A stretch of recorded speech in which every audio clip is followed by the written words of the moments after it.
Are you ready to go into space? Yeah, it's an option now. Thanks for listening and subscribing to Learning More, where each episode brings you a new story about people, inventions, pop culture, and life.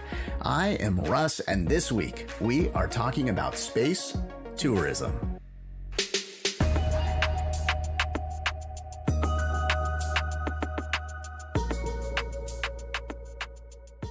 So I'm joined today by Wendy Whitman Cobb, and she is a professor of strategy and security studies at the U.S. Air Force School of Advanced Air and Space Studies. Wow, just saying that title, Wendy, that might take up the whole podcast. Thank you for joining me today. That's why we usually use the acronym of SAS. So Oh, now you tell me. Okay, so as a space policy expert, you know about space exploration and space tourism now. Okay, so the other day I was talking with my wife and kids about, essentially saying that someday they may be taking their vacations not to Disneyland, but to space. So, okay, for those that have never heard about space tourism or exactly what this is, let's start with the basics here. Tell us, what is space tourism? yeah, so at the very basic, it's paying to go into space, much like you would pay to go to Disneyland or Disney World. You're buying a ticket. There's a couple different ways you can kind of get there. There's the orbital shot, so just like what SpaceX is doing right now, where you get on a rocket and you go up and you orbit the Earth. Obviously, that's a lot more technologically difficult, a lot more expensive. But some of the other companies like Blue Origin and Virgin Galactic are doing what's called suborbital shots. So you don't get as high enough and fast enough to actually get into space, but you go just high enough so you're actually on the very lower reaches of space, and you're up there for about 5 to 6 minutes. You experience weightlessness, and then you come right back down to Earth. Yeah, so I was looking up that Blue Origin. They've got and depending on when you're listening to this podcast, they're doing a raffle. They've done like 15 flights. They've all been successful, so that's good. You're in space for about 11 minutes. They're projecting the cost to be about $200,000. So this seems like right now, even though with the reusable rockets and things like that, this seems like it's going to be something for people with a lot of money, right? Yeah, it's not going to be cheap. And in fact, it might even, I've seen some speculation that Blue Origin might go up as high as $500,000 at first. Wow. Virgin Galactic might be somewhere around $250,000. We don't know yet because they actually haven't announced their specific prices. So Blue Origin, they're actually having this bidding competition for their first seat, which is really going to be interesting because it lets people set the price. So I actually think it'll be an interesting indicator of how much people might be willing to pay for that. So I actually kind of wonder if they're not doing that as sort of a business test to find out where's the upper limit of what people are willing to pay, because really what these companies, particularly Blue Origin and SpaceX, want to do is get people used to the idea that going to space is a normal, everyday, routine thing like going to Disney. Because that's sort of their future plans are sort of predicated on the general public accepting this idea and seeing it as routine, reliable, and safe. Oh, yeah. Well, that is very important. Now, we've got 3 different companies going after this, and really, we've got 3 different billionaires, and it's sort of like a new space race that we're dealing with. So you've got, Branson and Bezos and Musk all competing to be the space tourism, space exploration company. What is their motivation? Is it just pure profit? What's behind their decision to get into this business? So I think Branson's a different case than Bezos and Musk. But for Bezos and Musk, they have this very internal, intrinsic motivation. Musk obviously fears that we're going to screw up Earth somehow. And so in order to save humanity, we need to be this sort of multiplanetary species. So his ultimate goal is to get to Mars. So it's sort of the step-by-step process right now where he's got the rockets that can go into Earth orbit, and we're working on the ones that can get to the moon and get to Mars. So that's for him. He's looking to save humanity, whether it's from saving us from gas and providing electric cars, or getting us to Mars so that we're a multiplanetary species. For Jeff Bezos is really interesting because when he was in college, he was influenced by one of his professors, Gerard O'Neill, who had this book called The High Frontier. And in it, he imagined these large colonies out in Earth orbit, so out in space, not necessarily on a planet, but by moving a lot of heavy industry off Earth into space, moving a lot of people into these space colonies, that you could then save Earth, and is sort of treated as a national park or an international park. So both of them are really sort of motivated by this desire to save Earth, save humanity, really, but have different ways of going about doing that. For Branson, I think he's very much the adventurer. Yeah. His whole career, his whole history is all about the adventure. So I think it's your adventure that's sort of motivating him. So with the motivation of saving the planet, if we're sending rockets up all the time, isn't that causing pollution? I mean, we see all the, the smoke coming out of the rockets and all of that. Are we, in a way, is this counterintuitive? Are we actually hurting the planet by looking for another planet to live on? I won't say I'm an expert in the science because I'm a political scientist after all. But a lot of times when you see these big billowy clouds of smoke, they're not smoke, it's not gas, it's not emissions, it's actually water vapor. That is the product of the fuels that they're using. The fuels that they combine, they go into the combustion chambers, they fuel the engines, and it's actually water vapor. So in terms of, if we're thinking about emissions on the types of level of cars, it's not really contributing anything. Now, if we want to talk in terms of heavy metals, rare earth metals that might be used up, that's sort of a different thing. Another concern is sort of, are you doing any damage to the atmosphere, the upper reaches of the atmosphere, by continually puncturing through it? I don't know. I'm not that sort of scientist, but that is certainly a concern that you're sort of ruining Earth in doing this. I still think it's pretty cool. I totally think it's cool. That makes me a polluter, so be it.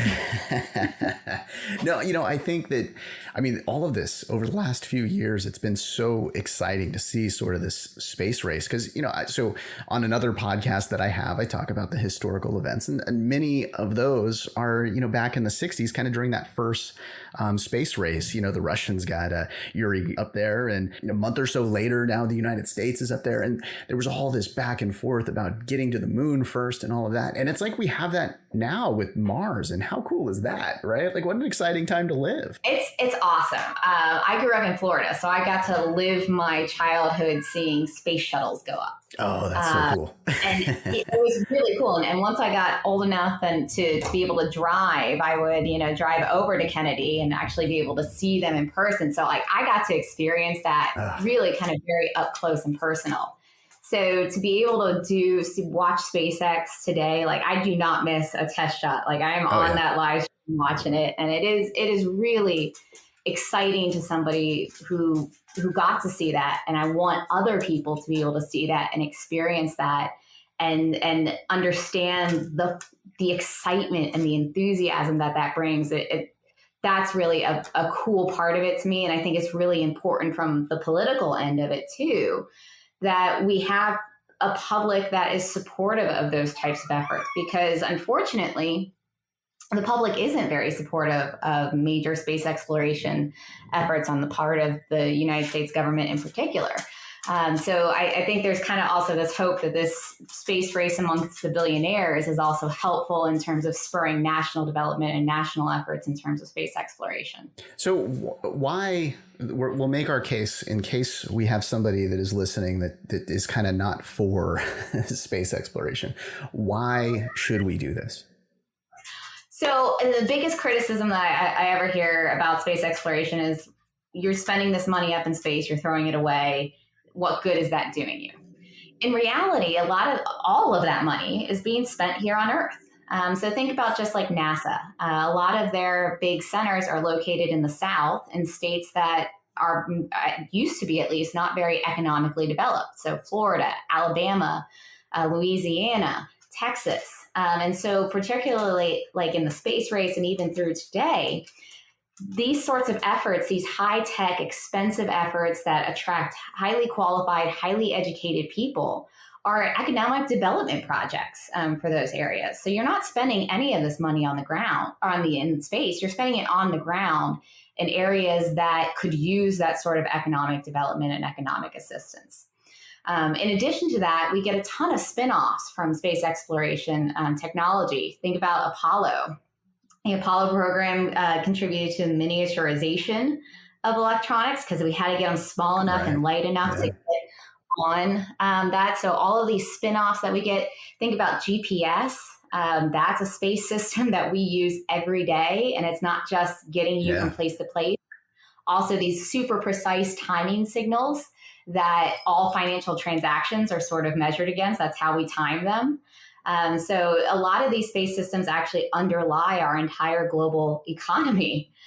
So space exploration and doing all these technological development things are good for economic reasons. We know more, we make more, we're better people for it.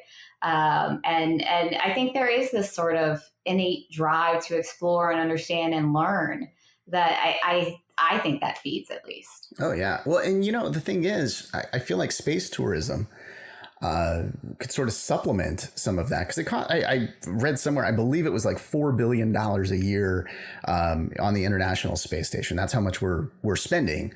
But if we can get $2 million for somebody to go hang out there for a week, well, cool, let's take it, right? I mean, it seems like that would make sense as well. Yeah, it's not going to offset the overall cost, but it definitely brings you attention, brings a little bit of added subsidy to it. And it's just exciting to sort of see that and to be able to live vicariously through it. So, I mean, it's never going to be cheap. It's cheaper than it used to be. Right. In the era of the space shuttle, it used to be at least $18,000 a kilogram to get something into space. Jeez. And with SpaceX now, it's like well under $1,500 per kilogram. So it's way less expensive than it used to be. It's never going to be cheap, but we're getting there. There's been progress made just within the past 10 years on that. Oh, well, there's been a ton of progress on the price, and also the fact that you don't have to go to Russia to do this. You used to have to go to Russia to go into space. They wouldn't do it here in the United States, and now you can. And I believe the first one was back in 2001. It cost about $2 million. Wow. Okay, there's been maybe 12 or so people that have done space tourism, and now it looks like perhaps this is going to pick up. When do we see this picking up? When will it start? I'm hoping this year. Blue Origin, at least, maybe not to the International Space Station, but at least suborbitally this year. Blue Origin's going to start. SpaceX has their first tourist shot in September. They won't be going to the International Space Station, but their second one next year, organized by Axiom Space, will be going to the International Space Station. So I think this is the time where we're going to start seeing more and more of this. The question obviously is going to be, can you continue to demonstrate that this is a safe thing to do? That's exactly where we need to go when we talk about this, because I think one of the things where people get a little scared, okay, well, you got the money, obviously, like that could prevent people from going and doing this. But then there's the safety issue. We'll take a short break here. And when we come back, we'll talk about the safety of space tourism. We'll be right back. And welcome back, and thank you for listening to Learning More. I'm Russ. We're talking about space tourism, and my guest today is Wendy Whitman Cobb. She is a space policy expert. We touched on the cost and the motivation of these billionaires to get into space and start a little bit more space tourism. We've had some. We haven't had a lot yet, but it looks like this is about to happen. Now, one of the big concerns, of course, is safety. Okay, us Gen Xers, we know the Challenger disaster. I remember sitting in my elementary school classroom. The TV was rolled into the classroom and we're watching it happen live. And a teacher was going to go into space, Krista McAuliffe. And of course, we know what happened that day. The Challenger exploded and there was the big investigation. And then later on, there was, in 2003, the Columbia disaster. Both of these are still fresh in my mind. It's like they happened yesterday. I remember these moments happening. So it would be difficult for me to get onto a rocket and be blasted into space when these are the things that I remember. How are we going to get past all of these safety concerns that people will have about space travel? It's tough. I mean, for me, I lived in Orlando at the time of Columbia in 2003, and I actually worked at Disney World at the time. And when the space shuttles came into land at Kennedy, they would fly over the peninsula, and you would hear the sonic booms. There'd be these twin sonic booms, and I remember working that Saturday morning at Disney, knowing the shuttle was coming in, but never hearing the booms. And I remember that feeling, that sinking feeling that something's wrong. And so, I totally understand the safety concerns, and I think they're valid. Aviation had a similar issue when it was just going in the 1920s. Barnstorming brought a lot of attention to aviation, but it was also incredibly dangerous, and people died all the time doing it. And so people were actually afraid to fly. They were excited, it was cool, but they were very afraid. And what it took was a concerted effort on the part of the government to really come in and set safety standards. There has been some of that done already through the FAA in terms of how to regulate launches, how to regulate space flight. They have taken a little bit of a lighter hand in terms of passengers on these things, because the fear is that by over-regulating it, then you tamp down on any potential development that could be there. So right now, the government's sort of in this place where they're trying to balance enough regulation, particularly in terms of safety for human participants, versus over-regulation and stifling an industry before it even gets started. Now, that all being said, these companies don't want to start sending people into space and have people die. It's a terrible business case. So they're incredibly invested in the safety and demonstrating that. So I don't think they are taking a cavalier approach to it whatsoever. Blue Origin has had a very concerted testing program. Like you said, it's the New Shepard rocket. It's been well over 15 times, haven't had a problem. SpaceX has now launched 3 crews to the International Space Station with nary an issue, at least as far as we know. I haven't heard anything. I don't think there were any problems. Seems good. It was as smooth as could be. And so I think they have, even though the federal government hasn't stepped in actively to really kind of be a little bit more proactive in it, I don't think these companies are lax whatsoever, because the minute that you do have something go wrong, your entire business case falls apart.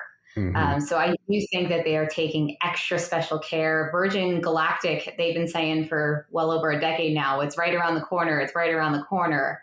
And they haven't started with paying passengers yet either. So I think all 3 of these companies killing passengers is a bad idea. Right. So I don't think they'll do it before they're absolutely ready to do it. Yeah. And I think we've seen that on the part of all 3 of them. So I'm not all that concerned by safety. In SpaceX's case, actually, the Crew Dragon in many ways is safer than the space shuttle.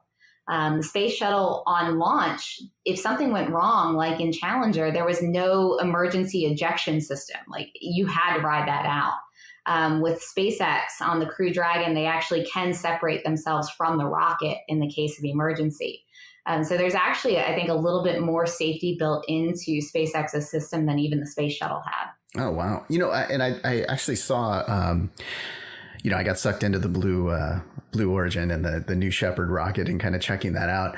At any point in the 11-minute, mission going, they've got a backup plan for everything. And you can't just show up and get on it one day. All the companies are offering rigorous training for their participants before they even go up. So for Blue Origin, you go out there 3-4 days ahead of time. They put you through a couple days of training before you even go up on that. It'll be a similar thing for Virgin Galactic. For SpaceX's crews, it's a couple months of training.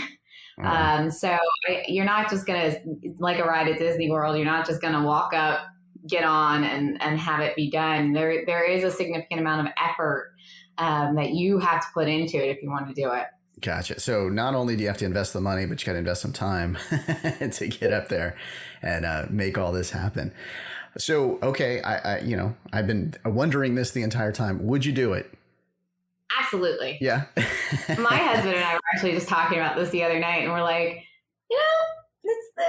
we could do it. We could put the money away for a few years. Obviously we don't have the millions to go on a SpaceX trip, but even SpaceX had the the drawing, the raffle for the Inspiration 4 seat. They were raffling off one of the seats on their Inspiration 4 mission. I entered. I put my money in. And I told my boss, I'm like, it's professional development if I win, right? Yeah, exactly. You want a space expert who's been to space ostensibly. Absolutely, I would go on heartbeat. Nice. And okay, so when do you think? Okay, we've got, we haven't been back to the moon really in quite some time here. When do you think, we're going to start to be able to do trips like that? Like, do you think that's in our near future here? What should I tell my kids? Knowing the history of space exploration as I do, it's somewhat dispiriting because since the 1960s, we said, oh, Mars is right around the corner. Oh, we're going to get back to the moon. And yet we're still, here 50, almost 60 years later and still not back to the moon. Mm-hmm. So as optimistic as I want to be, history kind of pulls me back a little bit. It's not as easy to do. I think it's easier now that we have commercial alternatives. Space used to be so expensive that only state governments could do it. That's not the case anymore. So I think things are moving in the direction where I'm hopeful that in my lifetime, Mars will be in the picture. I think NASA has undertaken a really good effort to get back to the moon within the next 5 to 6 years. I know the goal was 2024. That probably won't happen, but I do think it's within about the next 5 years. If Elon Musk and SpaceX can get their Starship program to work, I think Mars is legitimately about a decade out.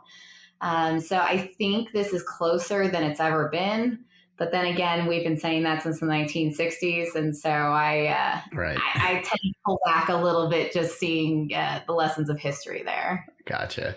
Now, okay, so you mentioned that you worked for Disney World. How long before there's a Disney World up in a Disney Mars? It'll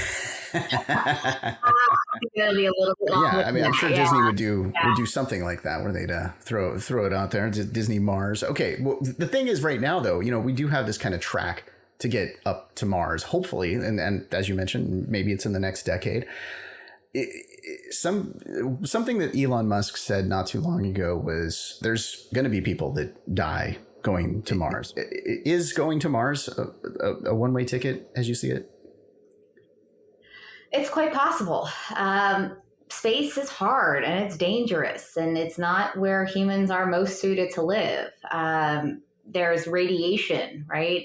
You're going to get an incredible amount of radiation that you wouldn't otherwise. And so who knows what the long-term effects of that are.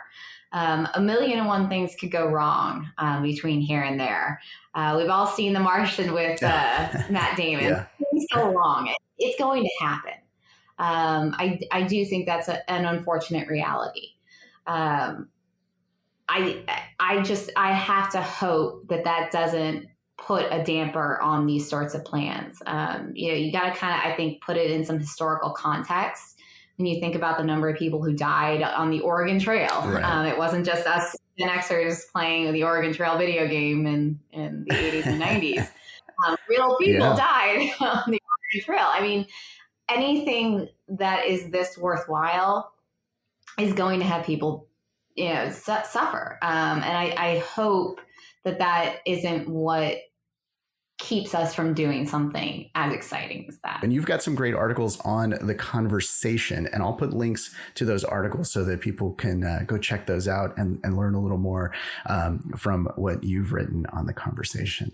Thank you so much for joining me today, Wendy. My pleasure. Anytime. And and you know what? We got to say too that everything, it's your views, not the Department of Defense views, right? Yes, it's all mine. Even though I work for the Department of Defense, the views are my own and are not necessarily representative of the DoD or any of its affiliates. All right. It sounds like you read that off a card. No, I just said it enough. I've memorized it. Yeah, right. Yeah. Now I've got to say the same thing for my podcast. See, it's how these things go. All right. Well, thank you for joining me today. Thank you.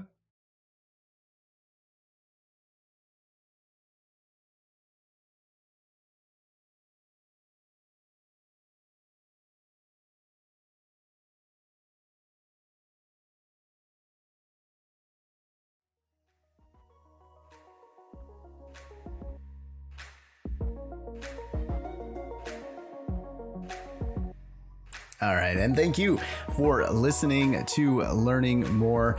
Each week, we will bring you a new episode. We've got some fantastic episodes coming up. Oh, man. Yeah.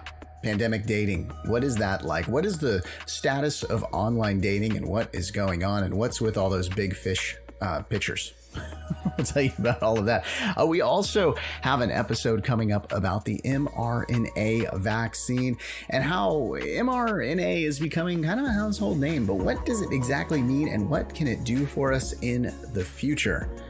Another episode that we have coming up is about happiness and what age are you the happiest? We're going to find out. That is all coming up on Learning More. We also invite you to listen to our daily podcast. This is Today, where you can find out the exciting and fun events that have happened on each day in history. That is available at thisistodaypodcast.com. There is a link in the description. Again, thank you for listening. Thank you for subscribing, and we will talk to you next time.